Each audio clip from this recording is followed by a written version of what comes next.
Hello everyone, my name is Parmeet Kaur, HOD CSC, RPIIT Campus, Karnal. Today we are going to discuss number system convergence. In previous lecture, we already discussed about number system and various types of number system. In this lecture, we will discuss decimal to binary, decimal to octal, decimal to hexadecimal. Binary convergence we will perform in next lecture. So let's start with decimal to binary. First one is decimal to binary conversion. How we can perform decimal to binary convergence? Here we have decimal number that is 43 and we need to convert this decimal number to binary. The base of the decimal number is 10 and the base of the binary number is 2. Here we divide the 43 by using binary base, that is 2, and remainder we will place at the right side of the division. So here we have 21 and remainder 1 we will place here. Again here we have 10, remainder 1 we will place here. We have 5, remainder is 0. 2 2s are 4, remainder is 1.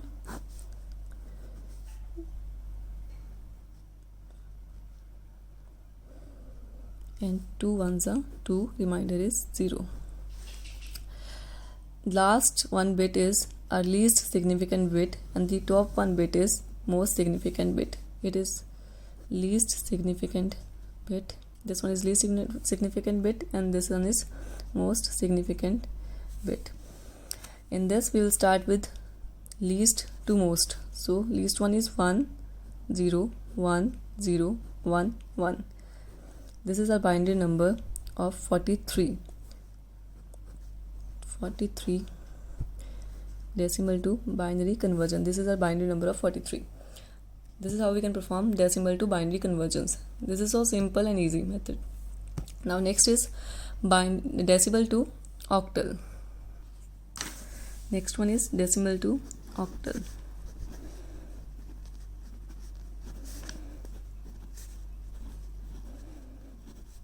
In decimal to octal, the base of the decimal is 10. Here we take 473 as decimal. The base is 10 and octal base is 8. We need to find the octal number here. Again, we'll perform the division method here. Whenever we use the decimal method, decimal to octal, decimal to binary, decimal to hexadecimal, we'll perform division method. Okay, so here we'll perform division method. 473 by using the base of 8 and again remainder will be placed at the right side. So here we place 59 and remainder is 1.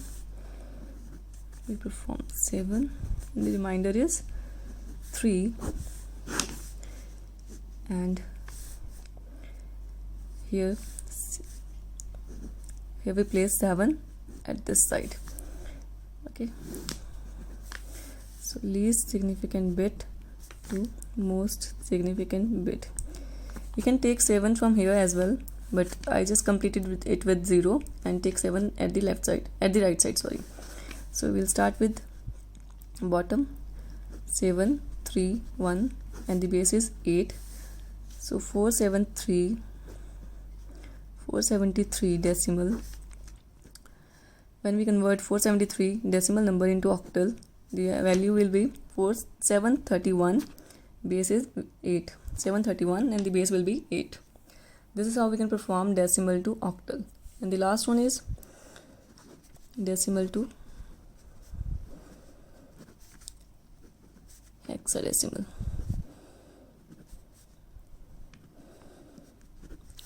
Decimal to hexadecimal. Here we have number 423. You can take any number and decimal base is 10. Now we need to convert this into hexa and hexa base is 16.